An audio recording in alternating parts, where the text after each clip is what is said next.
Welcome to the Health Wrap. I'm Carolyn Sawyer. And I'm Karla Winfrey. How are you doing, Carolyn? Don't ask.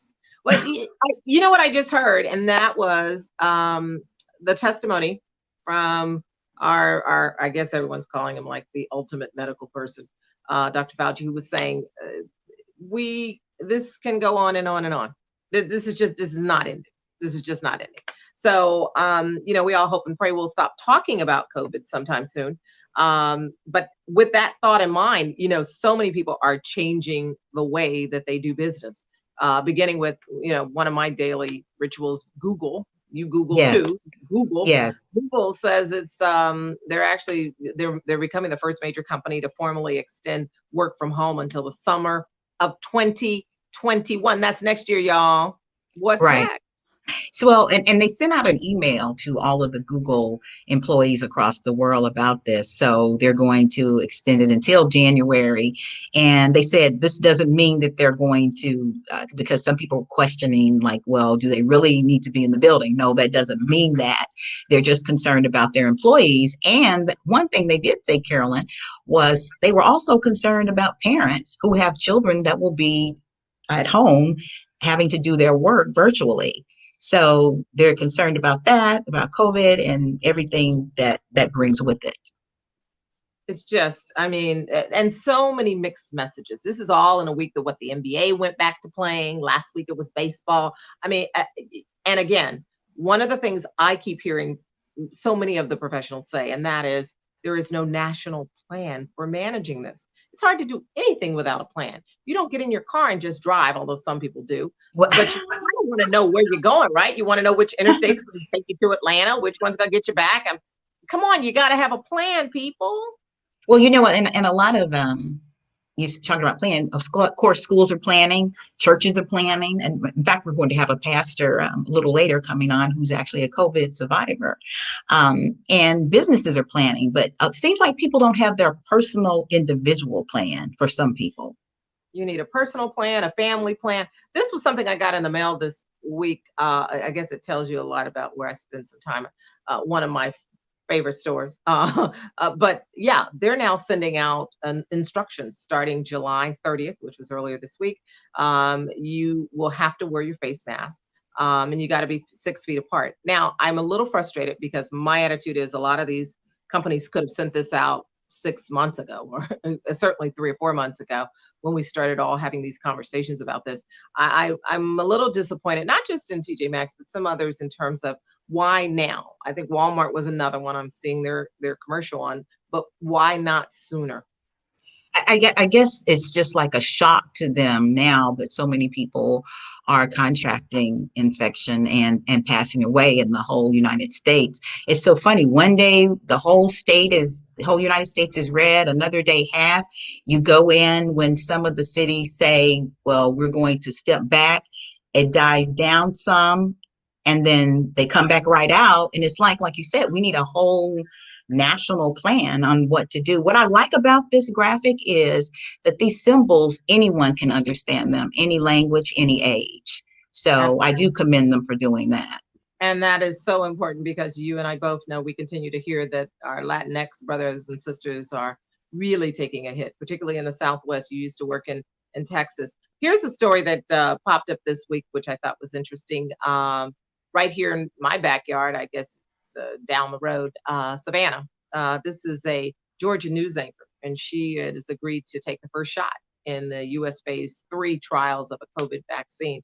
Not sure if she's actually getting the vaccine or a placebo. That's how these types of research projects work. I know we reached out to her. If she's watching or any of her friends are watching, tell her we're trying to reach her. We want to talk to her. I would like to know a little bit more. I mean, would you have done a trial, Karla?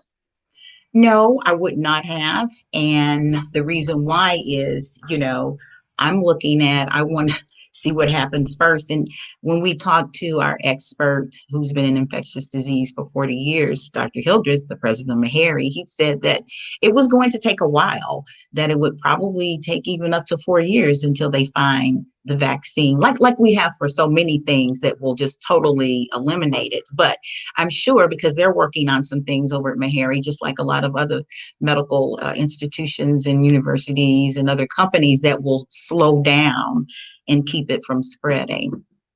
Well, I'm just going to say I'm not a shot girl, so I'm just not the one. But I will tell you what I did hear this week, and you want to pay attention to. That is that Fauci and some others are urging people to get a flu shot this season.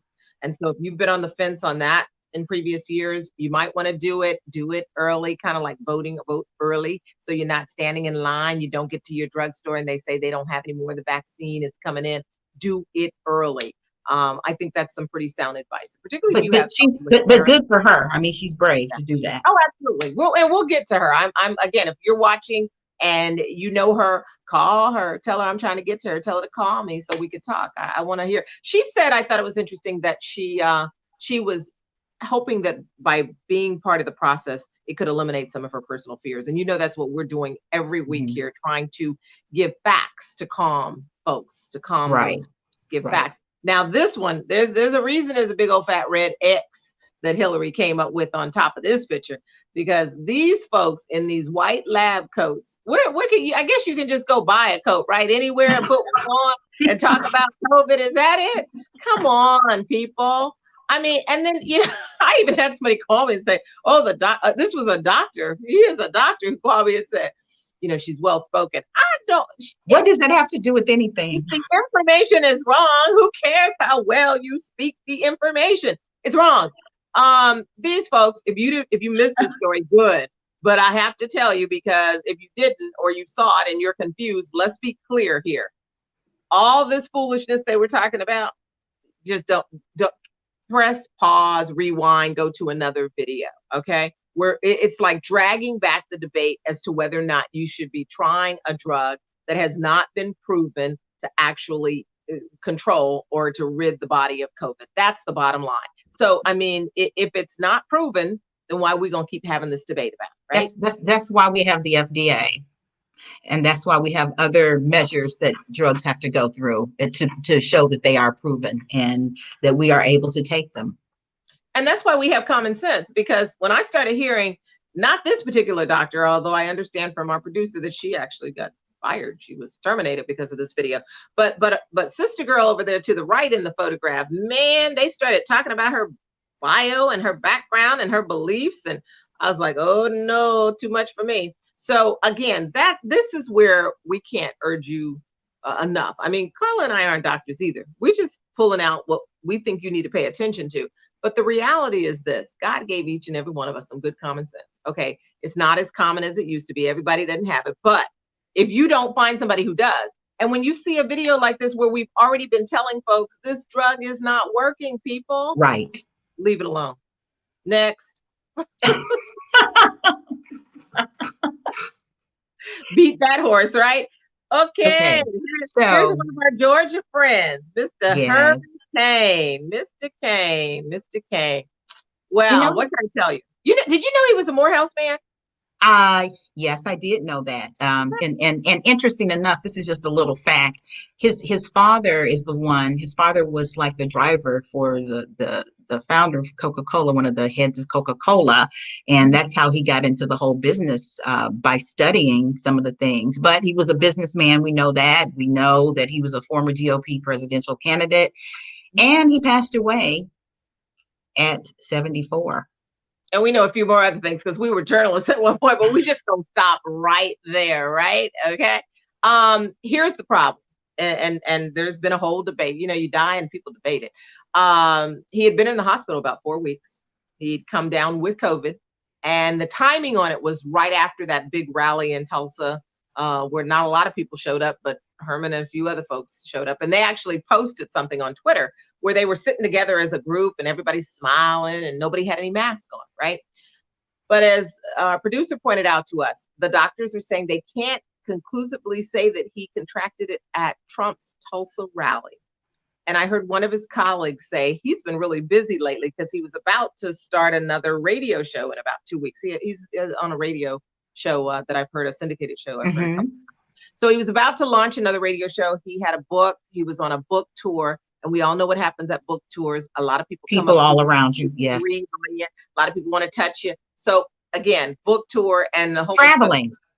on a plane, Traveling. on a plane. Okay. We Pre-existing really, conditions. yeah. Remember, he had cancer. Yeah, he had battled cancer and he survived cancer and now he's gone with COVID. So we really do want to lift his wife up and family because I Yes. know this is a difficult time. But Herman leaves us a legacy of a couple things, and I think here in COVID, it's a lesson of wear the face mask, people, wear the mask. Well, speaking of mask, our doctor, we call him like the top doc, Dr. Fauci. And so we asked questions. Well, it was an article that we saw that they ask all these questions to leading health professionals. And one of his questions was, are you willing to fly? What about bus, train, subway? Well, Dr. Fauci is 79 years old. He's a wise man, not only medically, but common sense. He's not getting on any plane. He's not flying. He talks about how people were sneezing and coughing. And then 3 days later, I've got something. So no chance, no metro, no public transportation. And he says, I'm in a high risk group and I do not want to play around. Absolutely. I got wind of this article from my girlfriend Pam. She was out on the West Coast and saw the Seattle Post-Intelligence where your brother is. And they had done this interview with 5 of the top epidemiologists, one of them actually being Dr. Bell here in our state. So we'll keep sharing with you some of the comments. It was really interesting. It was a personal perspective for them on what would you do? And we're going to share that with you throughout the show today. And we'll have some more for you next week. There were 5 interviews that they conducted. We'll be back though. We're coming back up in the second block. You mentioned we'll hear from a survivor. Yes. A lot of people have heard about what it looks like, or some of these interviews are showing you people on these ventilators, but it'll be nice and refreshing to hear from a survivor. So we'll be right back after these messages.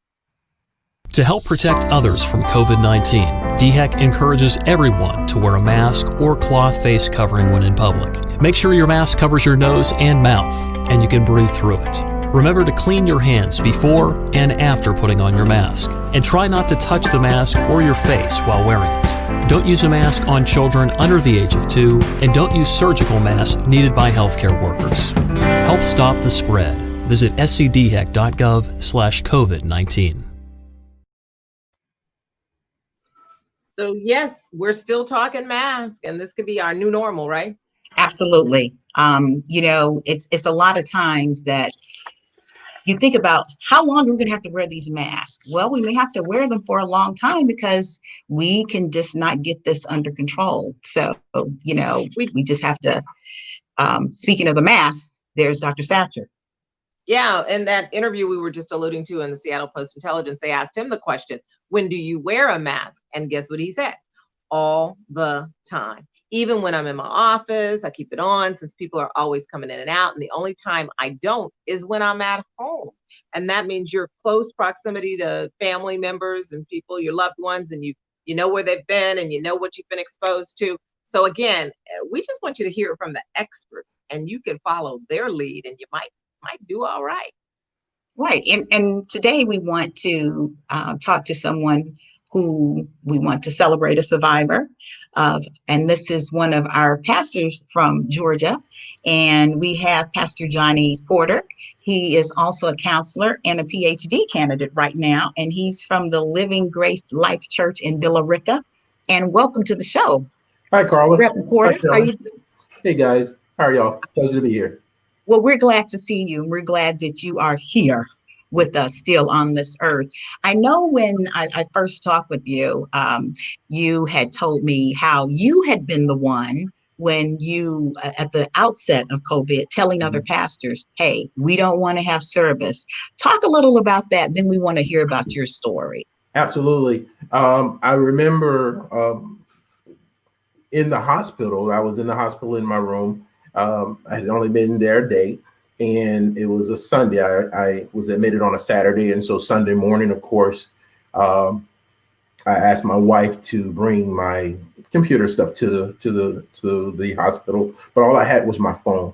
And so, of course, my to-do thing to getting up in the morning was to go to Facebook to see what's going on in the world. What did I miss while I was asleep? And of course, all kinds of 8 a.m. services are going on, and all kinds of things are happening, and I'm seeing people laying hands on folks, and I see pastors praying over people with the microphones, and I could actually see the spray from their mouths coming out, and it just sent me in a panic mode as a pastor.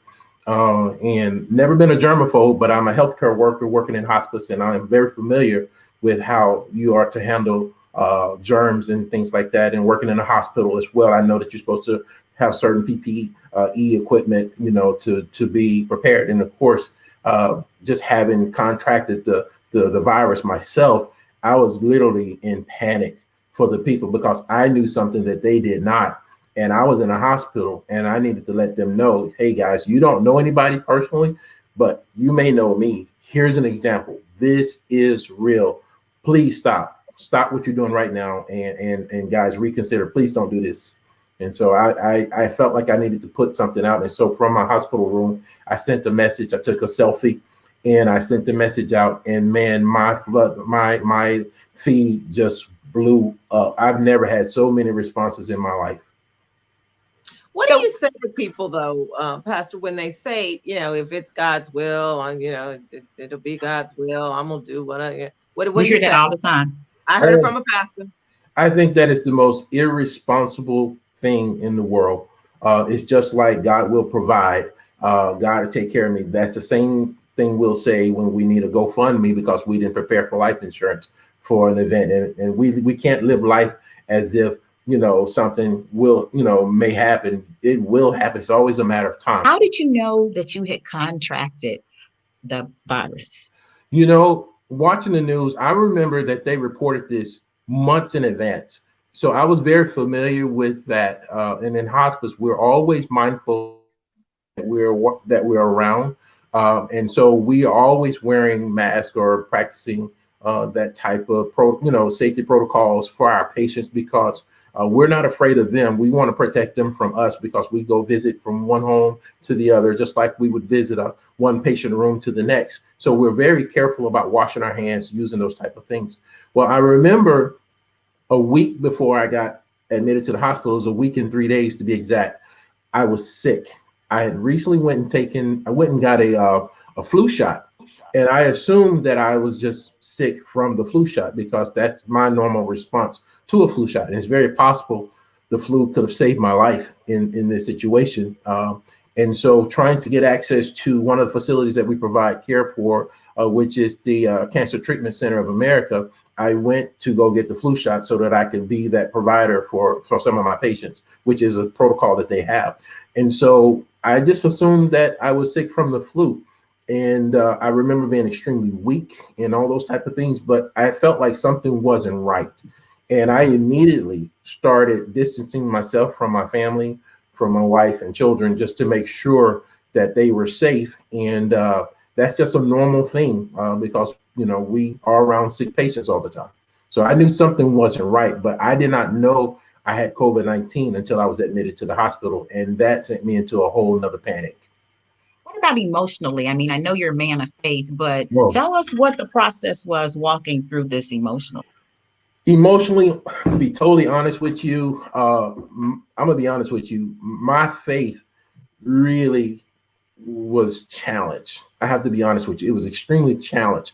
As a pastor, as a chaplain, as a man of God, as a counselor, therapist, I knew the right things to say to myself, but the reality had a louder mic. It was louder. The voice was louder. I was concerned about leaving my wife, leaving my children.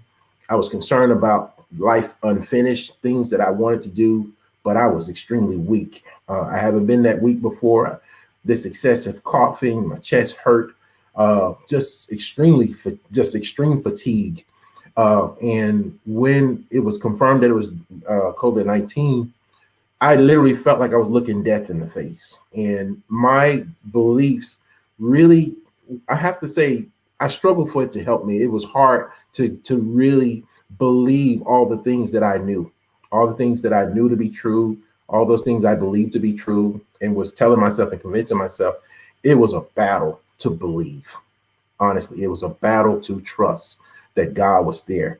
And ultimately, I knew God was there, but boy, I had to work, and I truly had to work to convince myself God's got this. God's got this. And I hear people say that all the time, but looking death in the face like that, it really, really challenged me. And so now when I hear somebody say, I know him as a healer, man, y'all gonna make me shout. When I hear people say, I know him as a healer, I truly get that. But also I get what it means in the Bible when you read the story of a leper who feels unclean and feels like they have to yell, unclean, unclean, I'm coming close to you. I understand all of that. And so psychologically, having COVID-19, especially as a survivor, you even get the survivor's guilt, but there is this whole reality that your world has changed. You don't feel, something's off. Something just doesn't feel right. And of course, allergies comes with that as well. And I remember having allergies as a result of having COVID-19, and that literally sent me in a panic, almost as if I had PTSD.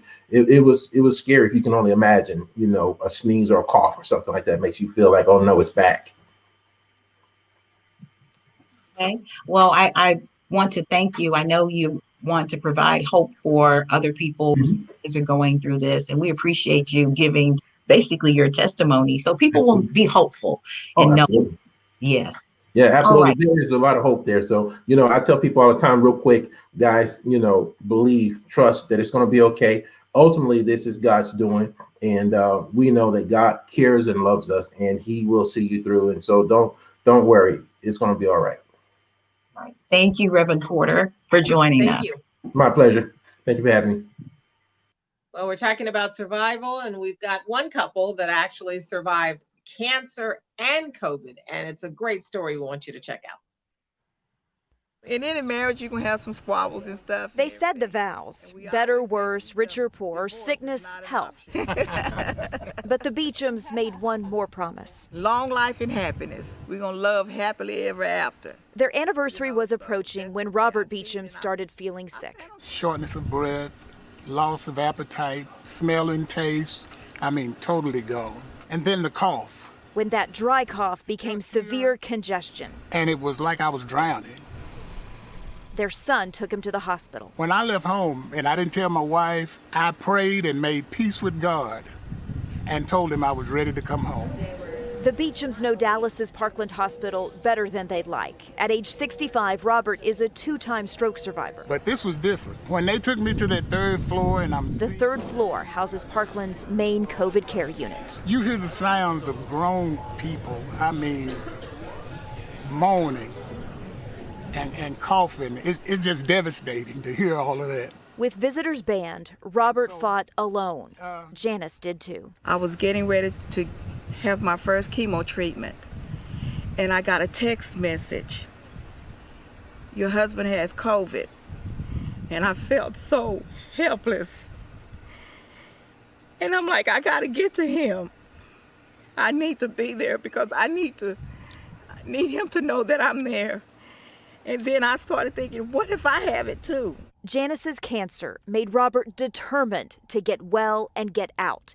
As he slowly improved, one particular Parkland doctor took a particular interest in getting him home. He said, Mr. Beecham, if you were home, what would that look like? But the cancer complicated things. I say I would fire up my grill and make us a couple of steaks with baked potato. I was just laying it out. He said, how's your floor plan of your house? The doctor drew up a plan to keep the couple apart. And he said, I want you to be honest with me to tell me if you would be able to do that or not. The Beechams spent their 46th anniversary in quarantine. We've been married 46 years. Together. And 46 years, 2 months, and 15 days. Janice found out she had COVID right before her husband came home from the hospital.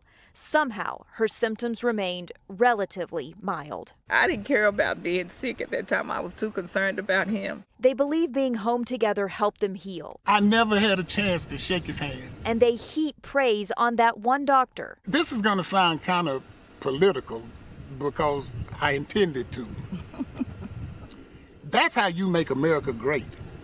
I've never seen him without the shield, the plastic shield. I've never seen his face. And here's the face. He's helped me more than I think I've helped him. Dr. Sayatak Nayak worked hard to get Robert home because it was his first COVID patient to go home. When Robert left Parkland, he left with his doctor's personal cell phone number. he called me on his wedding anniversary. My wife was in the car, and he was, just, expressing his gratitude and his heartfelt appreciation for all the work we've done. And, it brought tears to our eyes. And this is why we do what we do.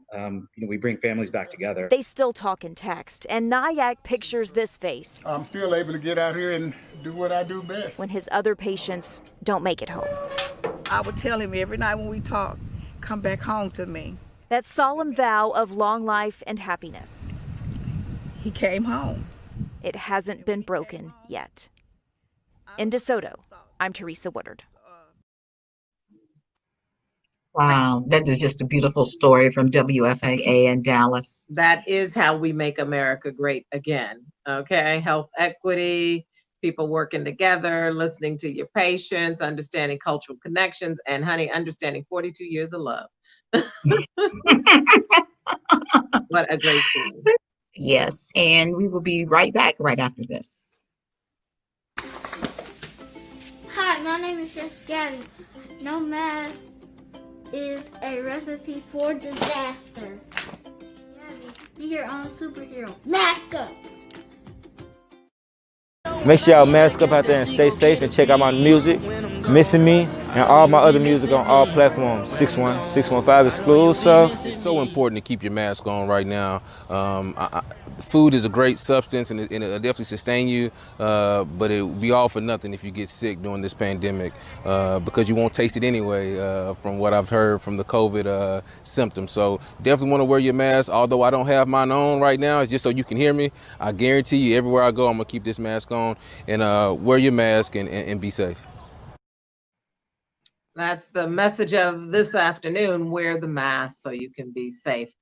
We've continued with these wonderful quotes, and we invite you to look up this article, do a Google search.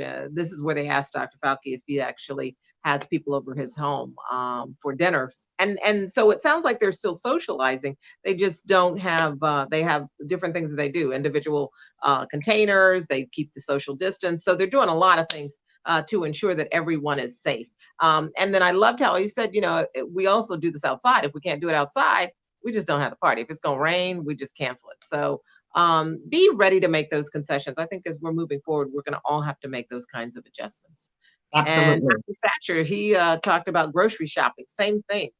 You could see he wears the mask and does the hand washing thing, as he calls it. But he said he's compulsive about it. You almost have to be compulsive. Absolutely. Because if you're not, you're going to endanger yourself.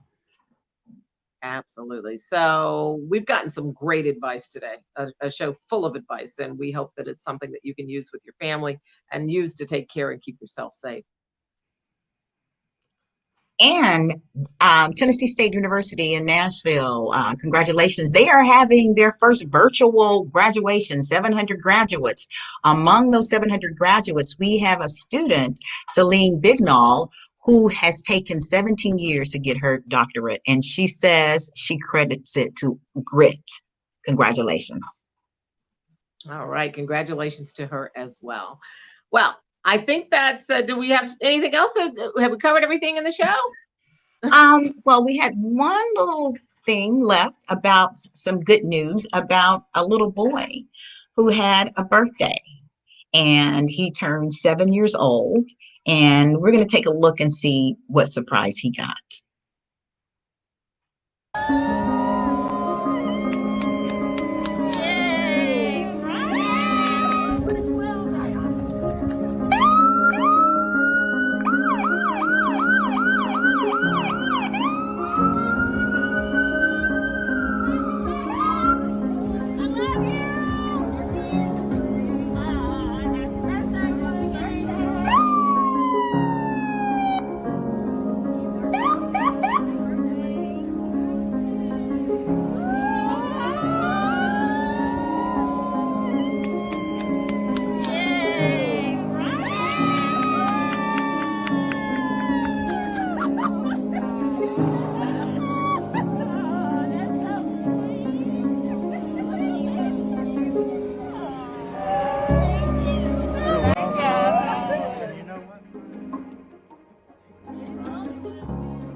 Great story. Great story. Yes. Well, I think that's a wrap That's for this it. week.